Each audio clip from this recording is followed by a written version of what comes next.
दोस्तों, कुरुक्षेत्र की लड़ाई के बहुत समय बाद युधिष्ठिर ने अश्वमेध यज्ञ करने का फैसला किया। इस यज्ञ में एक घोड़े को छोड़ दिया गया और उसे जहां चाहे वहां घूमने की अनुमति दी गई। अर्जुन के नेतृत्व में एक सेना घोड़े का पीछा करती थी।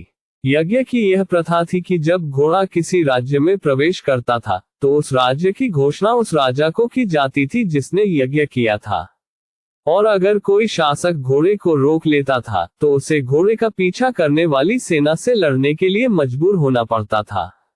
इस यज्ञ के दौरान अर्जुन को कई रोमांच का सामना करना पड़ा। उसने कई राज्यों के खिलाफ लड़ाई लड़ी और उनके राज्य पर विजय प्राप्त की।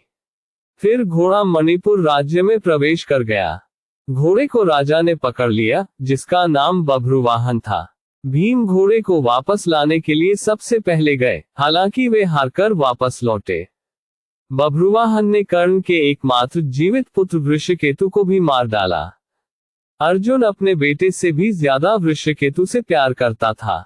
वृषकेतु की मृत्यु का बदला लेने के लिए वह बभ्रुवाहन से पराजित होने पर उसे मारने या आत्मदाह करने की शपथ लेता है।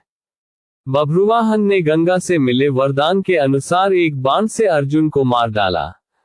उसने सारी सेना को बंदी बना लिया और अर्जुन का सिर धड़ से अलग कर दिया। जब बभ्रुवाहन की मां चित्रांगदा को ये जानकारी मिली तो वह बहुत दुखी हुई।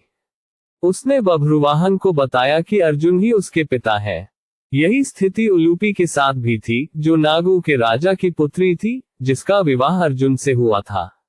उलूपी भी बहुत दुखी हुई, लेकिन उलूपी को याद आया कि उसके पिता के पास एक जादुई मणि थी, जिसमें मृत व्यक्ति को जीवित करने की शक्ति थी।